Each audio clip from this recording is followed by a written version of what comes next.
And normally I have these things memorized, but the accolades are just too many, so I'm going to have to read from a pretty robust list of incredible experiences that Dr. Rodi brings to the NTSB now, I think, over more than 20 years, since 2003. So forgive me if I'm looking down here, but it's incredible. Field investigator since 2003, investigator in charge of numerous regional field and limited investigations during this time. She's currently the deputy chief of the central region of NTSB, which is right here in Denver. Right. And I think there's 4 big regions. Okay, so she's one of the big 4. To date, she's launched as the investigator in charge of over 100 field and major investigations and has served as the investigator in charge for over 500 other investigations. In the past, she's served as the investigator in charge in the Frisco, Colorado Air Methods accident, the investigator in charge of the Agricultural Aviation Special Investigation Report, the Survival Factors Group chairman for the Lubbock, Texas Empire Air accident, and has participated in other major investigations, public hearings, special investigation reports, board meetings, and of course now her most prestigious event, our annual safety survey. Before the NTSB, she was employed as a flight instructor, Part 61-141 school. Also worked as a photo recon pilot, so we have a little bit in common. I did a lot of ISR stuff overseas. Performed aerial surveys of oil and gas lines. She currently holds a commercial pilot certificate with single, multi, instrument ratings. In addition, she's a certified flight and ground instructor with single, multi, and instrument privileges for flight instruction and advanced instrument privileges for ground instruction. Formally educated as a Bachelor's of Science in Professional Aeronautics from Embry-Riddle. Me too. A Master's of Science in Aeronautical Science with specializations in human factors and system safety, also from Embry-Riddle, and a doctorate of philosophy in industrial and organizational psychology from Capella University. In her free time, gardening, hiking, doing all the cool stuff, playing Legos with her son, as a mentor operator of a vintage railway motor car, and enjoys operating and restoring them with her husband. Vintage railway motor cars. The big ones? The big ones. Okay. I'm thinking HO scale stuff. Okay. So without further ado, Dr. Jennifer Rodi. Thank you for joining us.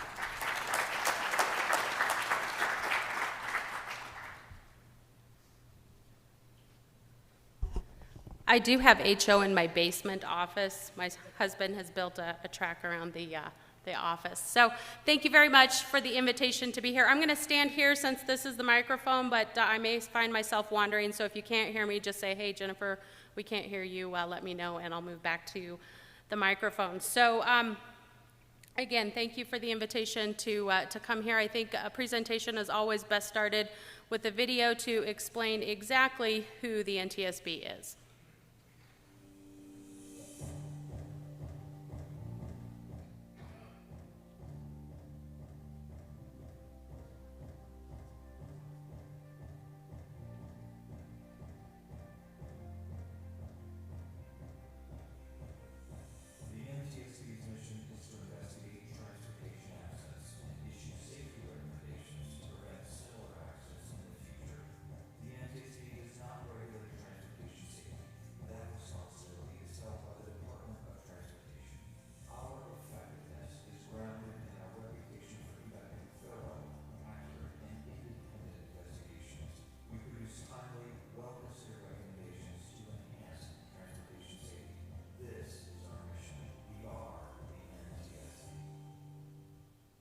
Go team. We're hiring? Excellent. So a little bit about the NTSB. It's important to understand who we are as an agency, especially when compared to other aspects of the federal government. So who is the NTSB? Where do we get our authority to do our job? So the NTSB is an independent federal agency, and I'm going to come back to that. Independent federal agency tasked by the President of the United States, given our budget and authority through Congress to investigate transportation accidents. I'm going to emphasize independent, meaning that we do not report to the Department of Transportation or the FAA. That's so 50 years ago, back with the CAA. We report directly to the President of the United States and Congress. Being independent allows us to do our job, hopefully without influence or bias, from the Department of Transportation because we are equally investigating them at the same time that we are investigating all other aspects of an accident. We are tasked by Congress to make recommendations and take steps to prevent future similar accidents from happening. And then back in 1996, we received additional appointment and authority to help take care of those family members in regulated accidents that are negatively impacted by transportation accidents. So again, I'll emphasize it 100 times because it's important to understand we are independent and separate of the DOT and the FAA.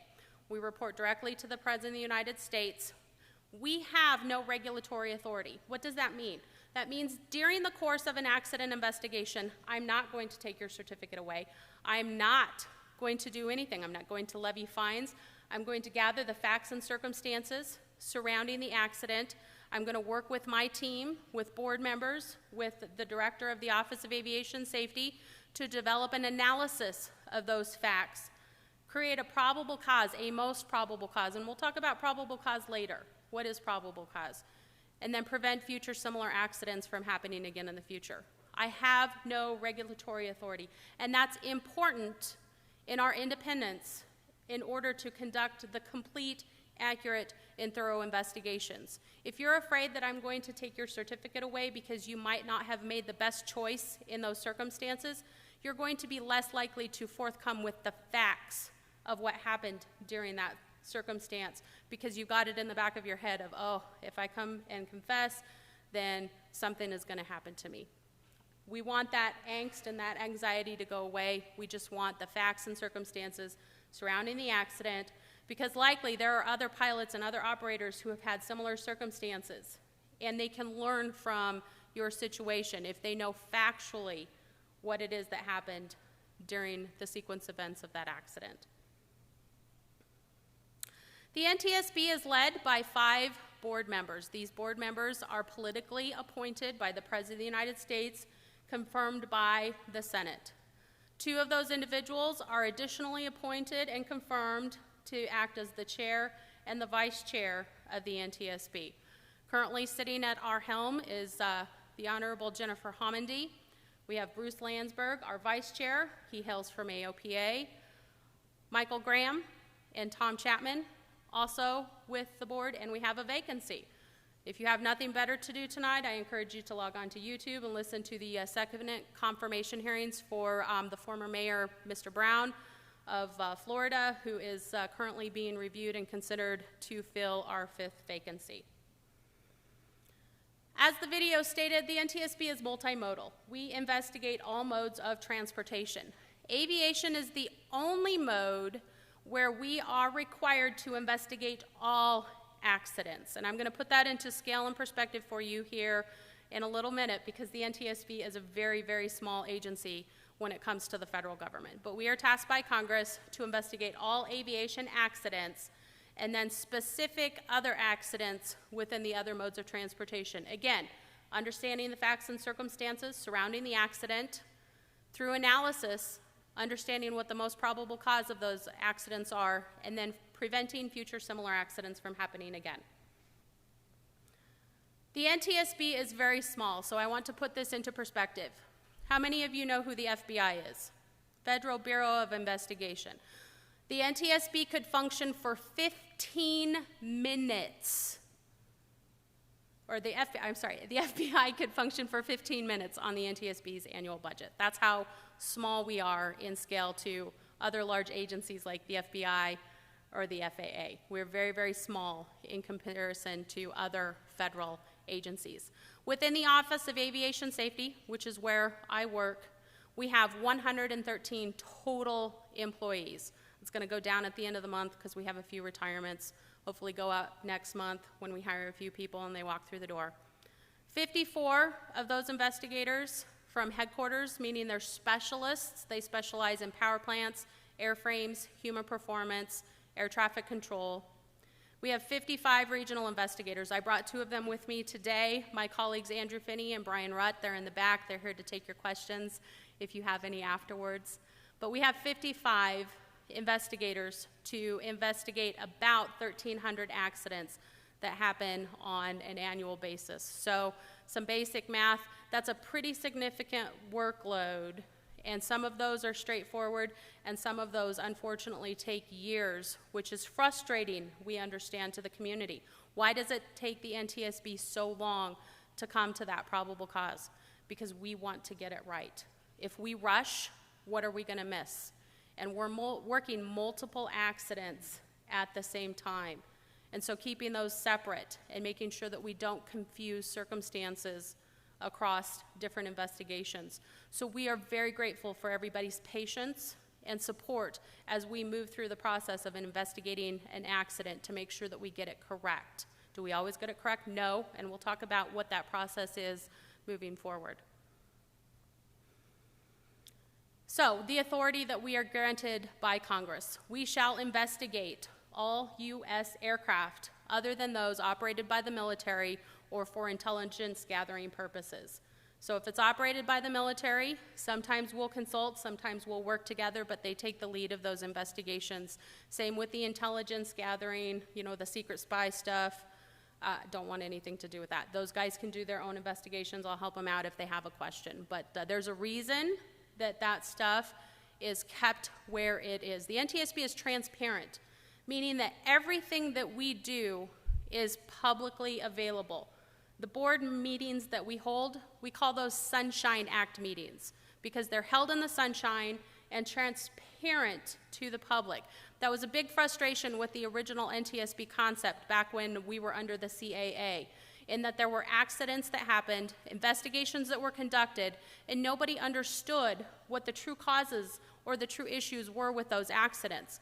And so Congress and the President took the step to make us independent so that we could share that information with the traveling public, be transparent to the taxpayers to prevent future similar accidents from occurring. We're not going to sweep anybody's garbage under the rug for them. And the U.S. military don't want to be involved in what they need to keep not transparent for the purpose of national security. This authority gives us access to records and wreckage. It gives us the authority to conduct interviews with those individuals who are involved with the direct or indirect operation of that aircraft with the intention of flight. Any questions about our authority before I move on to some very boring definitions? Brilliant. Okay, so correct me if I'm wrong, Josh, there is a quiz after this? Yeah. Okay. But I went from 200 to 100 questions. Okay, that was very nice of you. Very bold. Definitions. What is an accident? What makes it an accident? And do you have to figure it out by yourself? Heck no.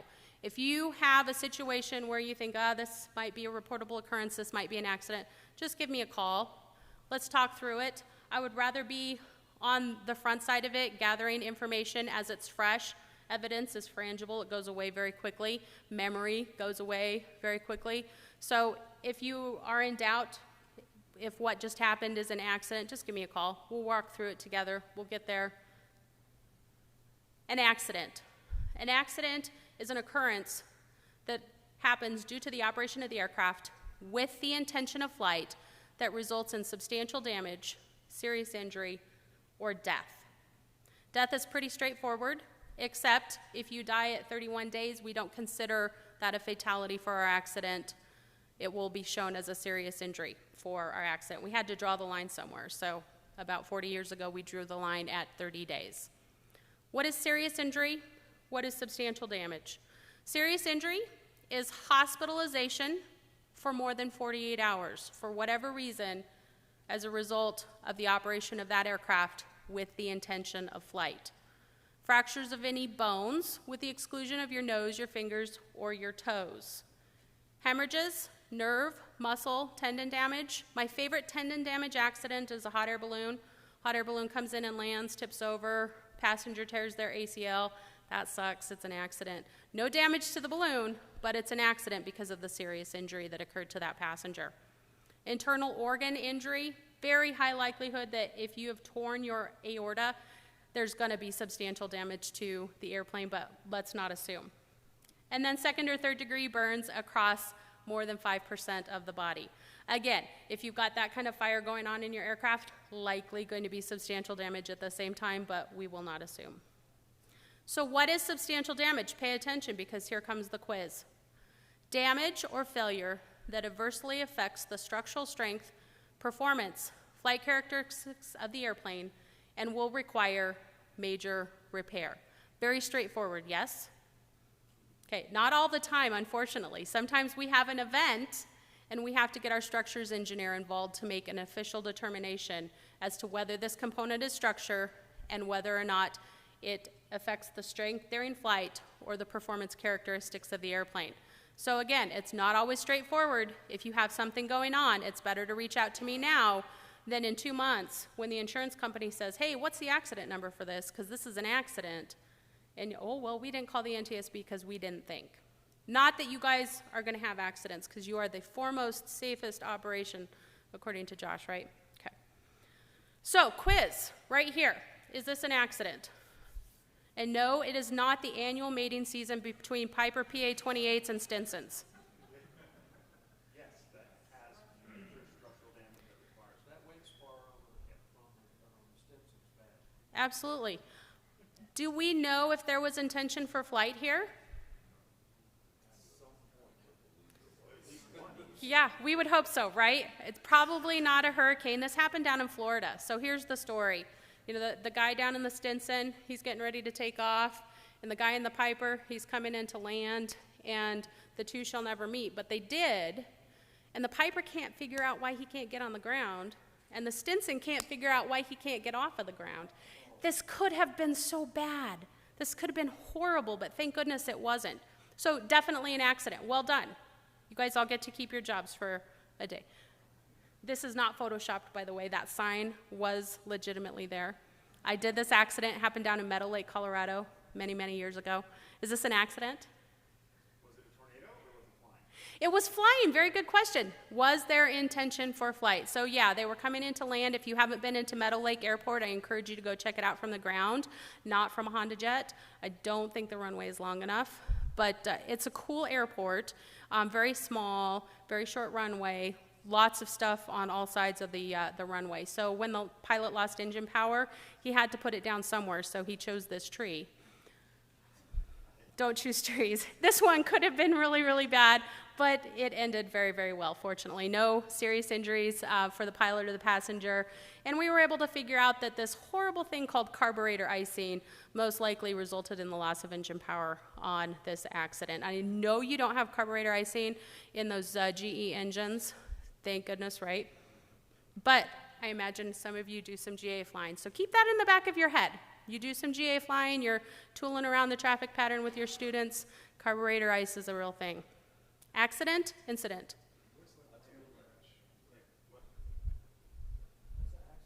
Hanger rash, we got an accident. So what do we need to ask ourselves? Was there intent for flight? So the answer is yes. This happened over in Utah many, many years ago. Brand new paved runway. It was really, really hot, crappy pavement.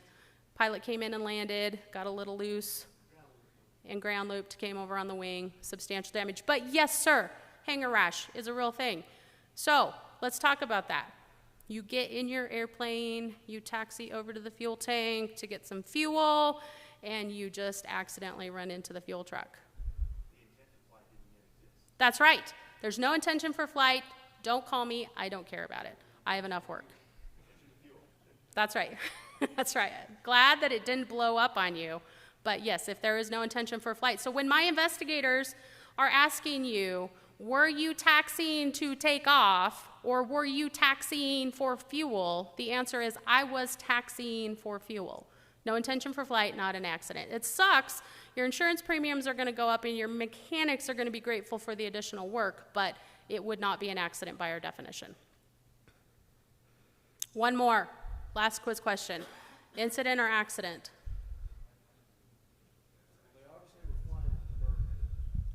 You would think so, right? To have that kind of deformation? Absolutely. Do we care about the fatality of the bird? We don't. It's very rude. I'm grateful that the bird population, the deer population, the dog population has not come up in arms, but we do not count animal fatalities in our reports. The FAA does. I investigated many of them where the bird hit the pilot in the face. Serious injury to the pilot. Very, very rare hazard. Do we care what kind of bird it is? We do. Snarge. So let's talk about Snarge and Dr. Dove of the Smithsonian. I'm not kidding you. Her name is Dr. Dove. If I could be as smart as she is when I grow up, life will be good. So when you hit a bird, it is important to work with the airport authorities to understand what that bird is. What are their migration patterns? What kind of hazard does this bird pose to the transportation community? And your airport will work with you to gather Snarge and send it to Dr. Dove at the Smithsonian, and she can tell you gender, genus, species of the bird that you just hit. It's important so that airports can create proper bird mitigation, wildlife mitigation strategies to keep you and your passengers safe. A very, very real accident happened at Wiley Post down in Oklahoma a few years ago. A bunch of American white pelicans decided to attack a Cessna jet.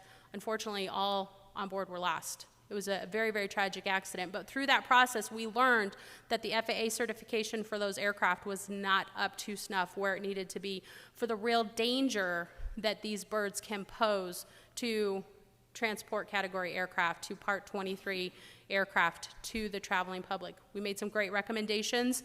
It's going to take a while to see those changes because aircraft certification is not something that you snap your fingers and it changes overnight. But very, very important to work with your airport authorities if you have wildlife concerns in your operations. Any questions about what makes it an accident? Very straightforward. You all passed? Quick question. I want to make sure I'm hearing straight. The NTSB considers the intent to fly, where the aircraft comes under its own power with the intent to fly, to go fly. Yes. So what does that look like?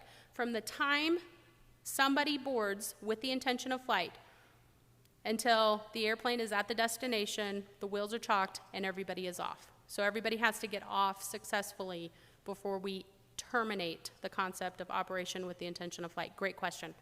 Many people have argued, no, it's not until you're at the whole short, and then you get the No. clearance to either line up and wait or take off, and then your intent to fly exists. And I said, I don't think so. I think because there's a lot of Time to board the airplane with the intention of I flight. asked this because I had mechanics that were certified to taxi the Saab 340 in my previous place down at IBC Airways in Miami.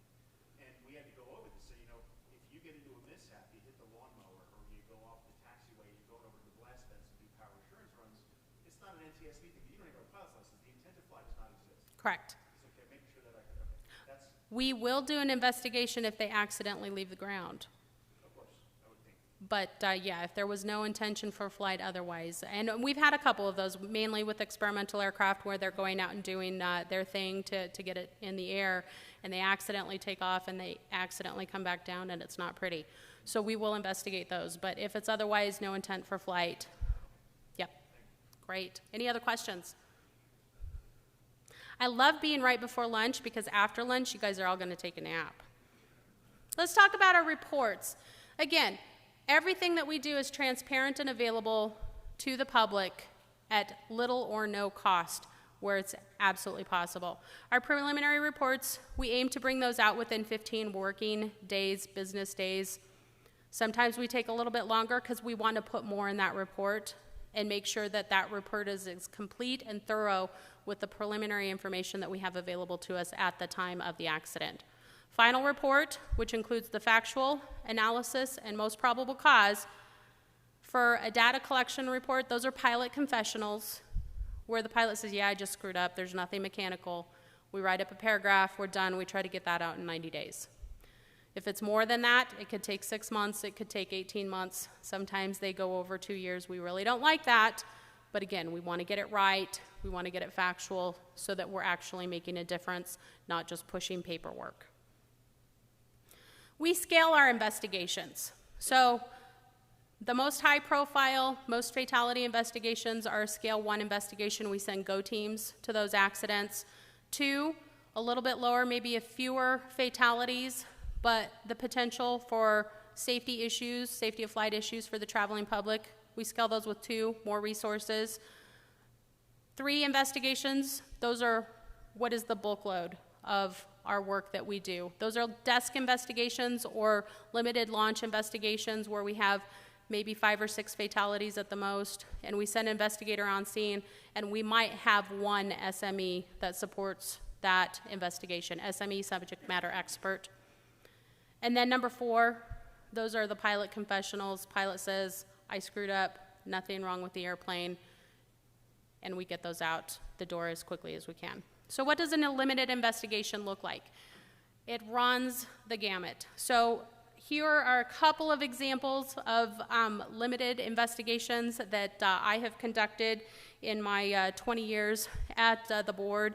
I'm going to talk about the Great Lakes Airlines accident because I feel that this is most applicable to this group of professionals, and I'm going to emphasize the word professionals. We called them great mistakes, not Great Lakes, because they were a frequent flyer with the NTSB. Unfortunately, we did a lot of investigations with Great Lakes. This particular flight crew was on approach with passengers in the crap, flying down to minimums. And you can hear them on the CVR the entire time. Hey, did you see that individual in the back that I find very attractive? I'm editing for content here. No, I didn't, but I really got to go to the bathroom, so can we get this burn on the ground? They land uneventfully, surprisingly, with that kind of unprofessional conversation. They taxi to the gate. Hey, look, Fred's parking us today. Let's say we try to blow Fred over with our engines. Oh, that'll be fun. Check this out. Here, hold my beer. Thank gosh there was no beer in the cockpit, but they flipped that airplane around and smashed it into the terminal building. Substantial damage to the tail. And I will tell you that the only thing saving them was my independence in that investigation. The only thing I could do was bonk them over the head with my badge because what they did was really stupid. And unfortunately, it was really stupid. I think they all ended up losing their jobs, maybe appropriately so.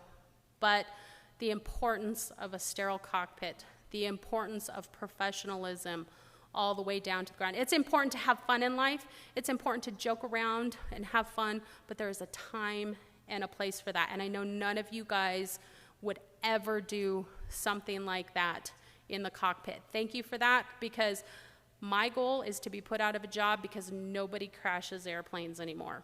You know, job security is a cool thing in some regards, but I believe Starbucks is always hiring, so I can go there. Put me out of a job. Stop crashing airplanes. It would be great. Field investigations, again, a couple of examples of field investigations that I've done. Let's talk about the windmill.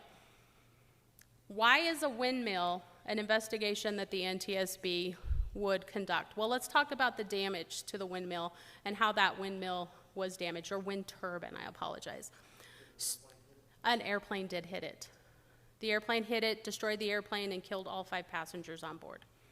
So these guys took off of an airplane or airport in Texas, and were flying towards South Dakota. They got into South Dakota. The weather's crap. It's night. When the weather's crap and it's night and you're flying at 400 or 300 or 200 feet above the ground to stay out of the weather that you're not supposed to be in, sometimes bad things happen. So a lot of this accident was the result of poor choices made by the pilot. But why didn't the pilot see this wind turbine? Should the pilot have been able to see this wind turbine? Yeah. So let's talk about why the pilot didn't see this wind turbine. These wind turbines are supposed to be accurately marked on sectional charts. My investigation found this wind turbine was not accurately marked on the sectional chart. There was a whole field of them that went over this big road, and 2 of them were marked way over here, not where the one was that the pilot hit. Further, there's a light on top of that thing. That light was not functioning. Not only was it not functioning at the time of the collision, according to the farmer whose yard that turbine was parked in, it hadn't been functioning for many months. So there were a lot of things that unfortunately led to this accident. But you as pilots don't know when you're going to be operating in an area where a wind turbine farm hasn't been accurately marked on a sectional chart. So take a chapter from the book of Ag and ferry above 5 to stay alive. Was that a NOAA issue? So it was a NOAA issue. Yep, absolutely. So we worked with them to get it fixed very, very quickly and accurately depict where the farm was. Questions? Was the farmer liable at all, the gentleman who owned the land? No, it's basically a lease agreement where the turbine companies say, hey, we're going to pay you $700 a month to park our wind turbine in your backyard. And talk about a retirement plan. I think we all need to get a piece of that. We don't need to do anything else but let somebody park a wind turbine because they're responsible for maintenance and taking care of it. And if you don't mind having this really ugly wind turbine in your backyard, I think it works out. I just came back from Alaska on my motorcycle last week and came through South Dakota, and there's still one with a blade missing. Oh, I wonder if it's the same one. I don't know. It's off of Highway 29. Might be. I'll have to look into that. That would be funny because that accident was like 8 years ago. It's been a while. But a blade takes 2 tractor trailers to haul the ski. They build them in my backyard. I live up in Fort Lupton, Colorado, and the company that builds them is Vestas is right there. Pretty cool. Am I seeing a lot of wrecked pipers? There is no association there at all. Take a look at the data. You know, unfortunately, there are airframe issues, there are power plant issues. We try to get ahead of those, but by and large, human factors, poor pilot decision making represent 85 to 90% of the accidents that we do. Pipers just happen to be cheap. Frisco, Colorado, and this was Empire Airlines. It was an ATR that was operated into Lubbock, Texas. So I'm going to hit on this one again because it's most applicable to this group of professionals. So this flight crew flew this Federal Express carrier into the airport at night in some pretty crappy weather, and we all know the history of icing and the ATR. Well, it was almost that accident, but it wasn't. They did not maintain control of the aircraft, landed hard, slid off the runway, post-impact fire. So I was the Survival Factors Group Chairman on this particular investigation. And our biggest concern through that aspect of the investigation is where is the flight crew? The flight crew was fine, thank goodness. They lived, they survived, they got out of the airplane, they hung around for all of maybe half a minute, and then hauled it to the hangar to say, hey, whoops, we accidentally crashed the airplane, boss. So the fire department is responding to the accident, and they're spending all of this time and putting the risk of their firefighters' lives on the line trying to find the flight crew because the flight crew didn't hang around. So to begin with, don't crash an airplane, but if you are involved in an accident, please hang around to let first responders know that you're okay and they don't need to be putting their lives on the line looking for you. Questions? Yes, sir.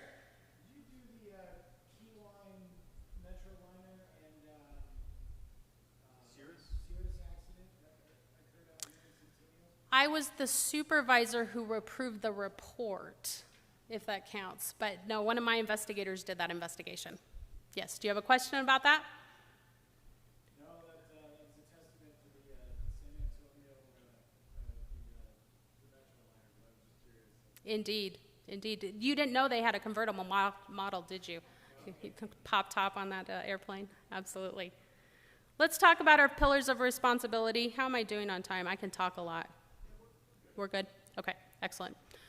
So we talked about this. Determine the facts and circumstances surrounding an accident, establish the most probable cause, and prevent future similar accidents from happening again. So let's talk about facts and circumstances. Congress has said very clearly in our mandate that we're supposed to report this to the public, we're supposed to be transparent about it, and we're supposed to make this information available to the public at a reasonable cost. So if you have access to the internet or a computer, you can access our reports and you can access our public docket. And if you don't have that ability, give me a call and I'll see what we can work out. Our FOIA office has the ability to copy everything very prettily and send it to you for a small fee. We gotta recover our costs somehow, because again, remember, small budget, FBI, 15 minutes type of thing. So this information is available to you. Let's talk about what a fact is real quick, because I think people get confused about a fact. So I'm going to present a scenario to you, and you're going to work with me to tell me what's fact and what's analysis. Okay, so we arrive on an accident scene, and we observe a tree.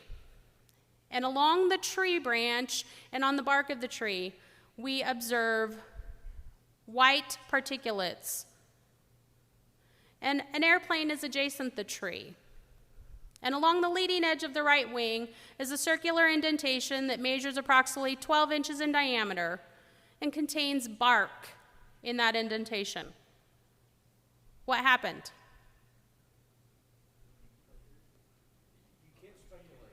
It's a fact that you found the bark and you found the particulate on the tree. Absolutely. Who's to say the tree didn't hit the airplane?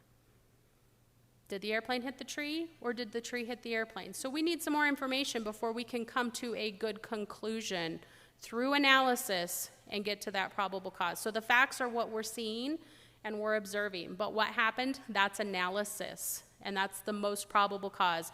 And that's why we call it the most probable cause, because it's the analysis of relevant facts and circumstances that gets us to what most probably happened based on the information that we have. And so I want to talk about the fact that the NTSB investigations are never closed.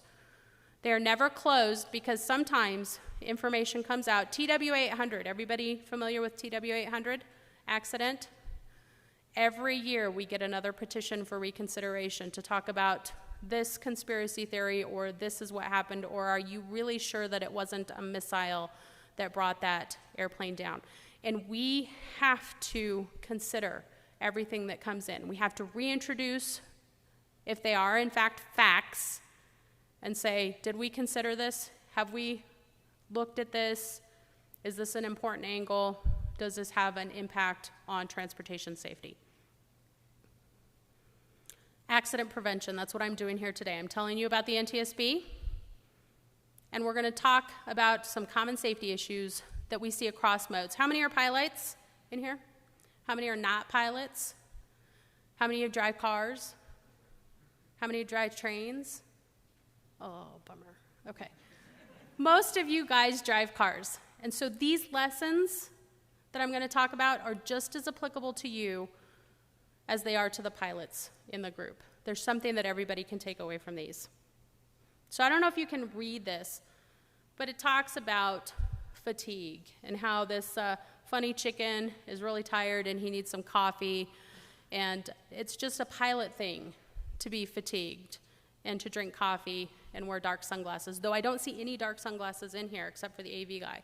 So he's truly the only pilot in here because he's the only one wearing dark sunglasses. But the joke is that he was up all night playing Microsoft Flight Simulator. So just because you fly Microsoft Flight Simulator doesn't make you a pilot. But fatigue is a really bad thing, and it impacts everybody in their life. And if you're operating an aircraft, if you're operating a vehicle, it has the potential to influence the safe operations. And I really loved on your website that you guys talk about how you give your crew better rest than anybody else in the industry. So give yourself a round of applause. That's very important, very important. It took us years to get 121 there. It's going to take some time to get 135 there. It's going to take some time to get 137 there. I don't know that we'll ever get 91 there. But you guys should own that fact that you guys get decent crew rest. And don't let it go. If somebody's pushing you and you're tired, it's not worth it. Wait. What can you do to combat fatigue? What are the problems with fatigue? So it increases your response time. You lose situational awareness. You're not sure where you are. Think of the airline that overflew the airport by 100 miles with 120-some paying passengers in the back. They were fatigued. One of them was taking a nap. The other one wasn't paying attention. Nobody knew what was going on. Thank goodness for the flight attendant. Otherwise, they probably would have landed in London. 15 hours of continuous wakefulness is the equivalent of being legally intoxicated. So every night when I go home to play Legos with my son, I am legally intoxicated because I am fatigued. It's a long day. BAC at 15 hours, and it's just as bad as being drunk. That's correct. That's correct. Which makes Legos fun, but not flying an airplane. Get 8 hours of sleep. Take a nap. I'm going to put an asterisk next to that. If Jennifer takes a nap, she's useless for the rest of the day. So I'm not going to take a nap and then go fly an airplane. There is research out there that shows that if you slug an espresso and take a 25 to 30-minute nap, by the time you wake up, that caffeine will be kicking into your system, and you will be good to go for a little while. Caffeine has its side effects. If you can't do caffeine, this is not Jennifer endorsing Starbucks or Das Bog or anybody else. You've got to know who you are. Know what your limitations are. And if they're different than the regulations, less than the regulations, then make that safe decision for yourself. Short activity break. So as soon as I'm done talking, you guys are going to get up and you're going to move around and you're going to eat lunch and you're not going to fall asleep. Let's talk about distractions and their role in aviation.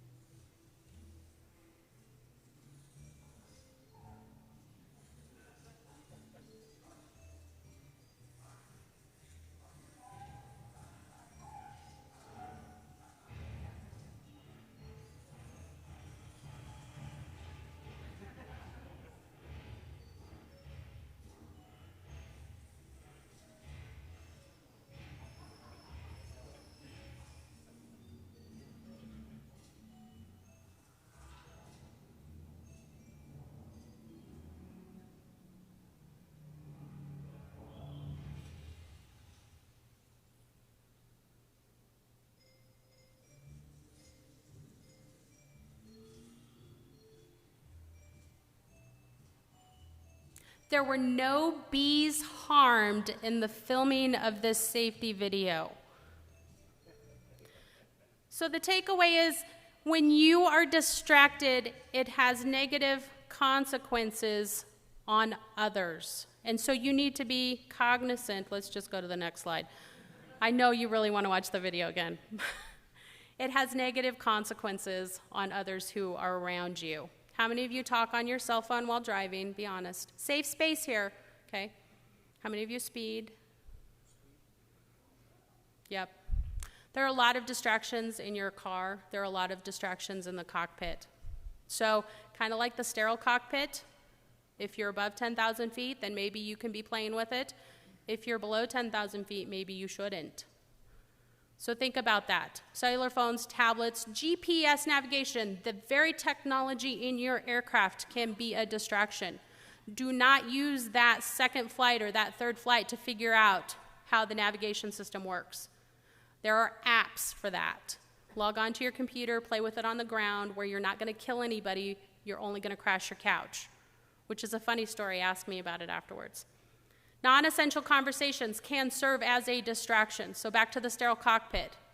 If you're below 10,000 feet, keep it zipped unless you're asking your first officer to put the landing gear down. Flaps, is their airspeed okay? Did we get that clearance? Don't be talking about anything else. It's a distraction, and it can get you away and result in some pretty bad consequences. You'll lose situational awareness, just like fatigue. You're going to forget to put the landing gear down. You're going to run out of gas. You're going to overfly your destination by a couple 100 miles. So put the distractions away, pay attention to the task at hand, which is flying the airplane. Learn about the technology when you're on the ground. If you have a problem, there are 2 of you in the cockpit all the time, correct? Climb to 10,000 feet, let air traffic control know what you're doing. Somebody flies the airplane, somebody figures out the problem. You both shouldn't be heads down trying to figure out what the problem is. We had a United Airlines crash in Seattle many, many decades ago and kill a bunch of people. No, it was Florida, because they were distracted by the landing light. Everglades, yep. There are other transport category aircraft accidents where the pilots were distracted by something going on in the cockpit. Somebody should fly, somebody should troubleshoot. Figure it out, let ATC know what you're doing when you have time, but somebody should be flying. How do you find us? We're on www.ntsb.gov. We have our own YouTube channel. We have our own Facebook page, and I think we tweet. I don't tweet, but if you tweet, you can follow us on Twitter. We have a lot of great resources out there. Safety videos, our safety reports. You can Google specific accidents. You can Google accidents based on airframe, operator, location. There's a lot of great information out there. Heaven forbid you're involved in an accident. This is how you get a hold of us once you're safe and your injuries are addressed. They'll connect you with the duty officer appropriate to where the accident took place, and we'll start working with you to address what the circumstances were. Please don't sign me up for the Burger King Kids Club. I am a silver platinum member, but this is how you can get a hold of me. I'm more than happy to answer any questions that you have, but I implore you, keep the sunny side up, maintain thy airspeed lest the ground come up and smite thee, and please put me out of a job. Keep it safe. Thank you very much.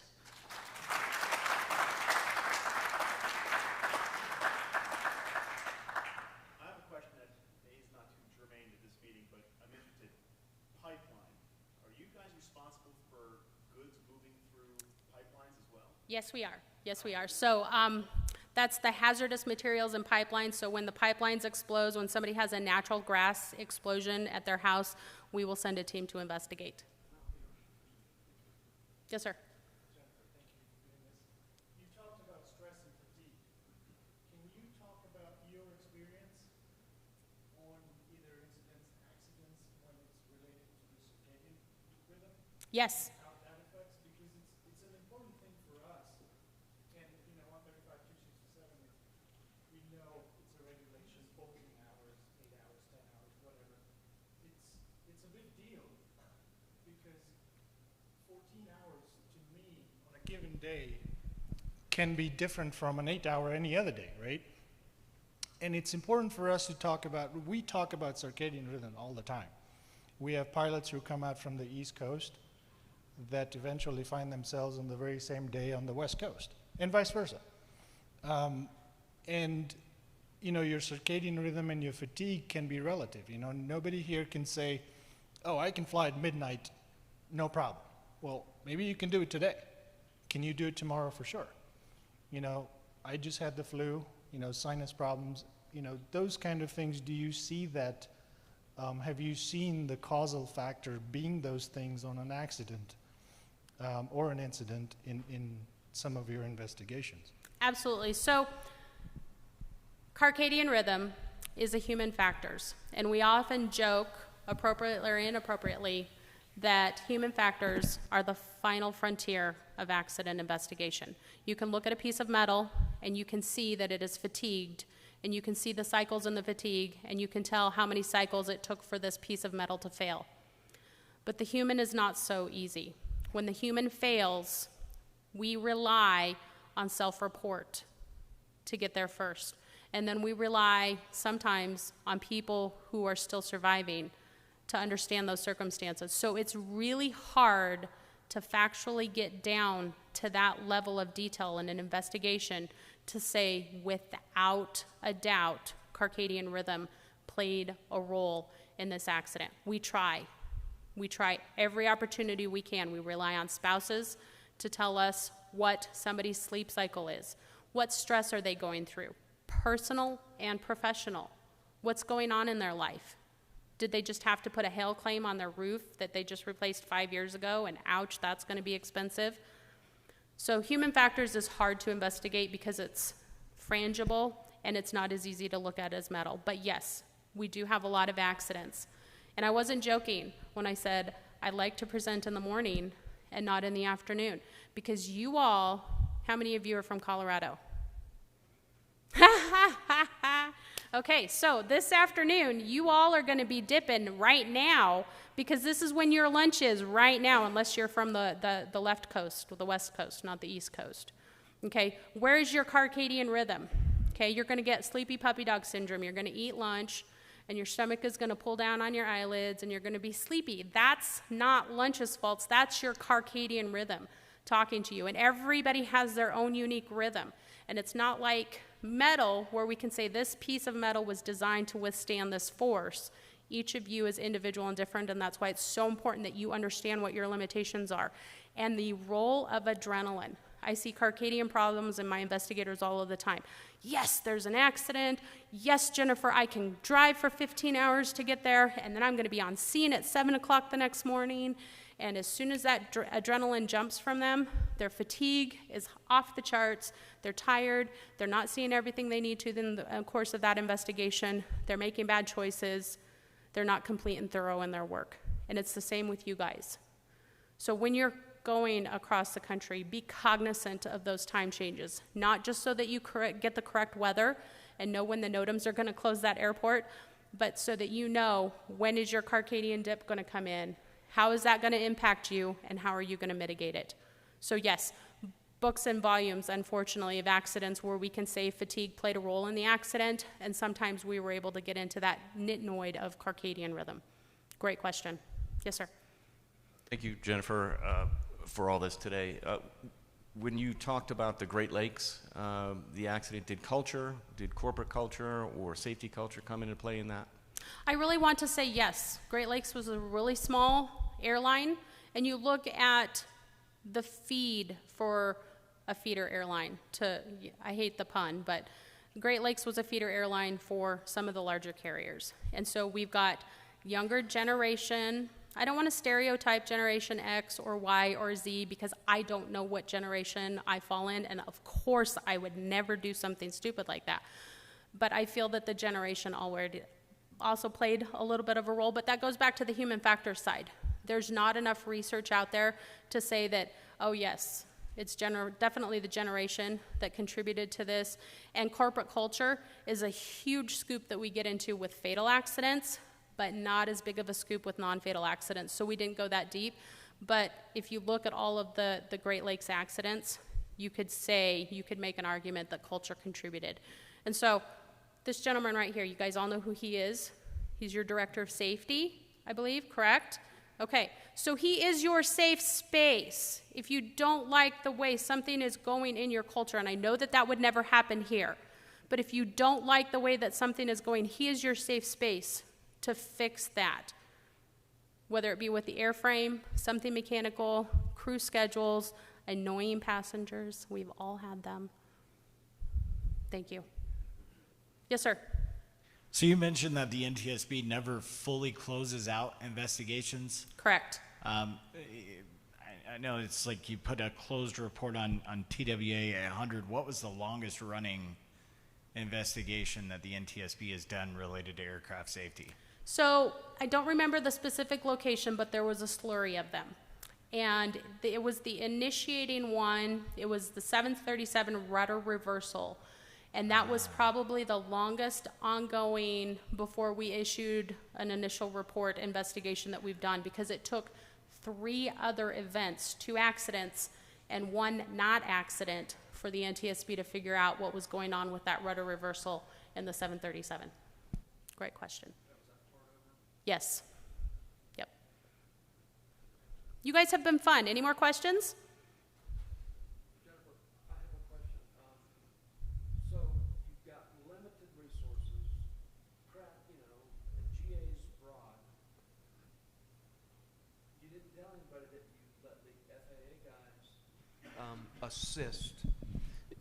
I was an inspector for many, many years, and I did many, many accident investigations for like Jeff Kennedy down in Miami, and I love Jeff. yeah, what a great guy, and Corky Smith, and God love him. You know, he would answer his phone at the top of his lungs during a meeting. yeah, I'm still friends with them all on Facebook. But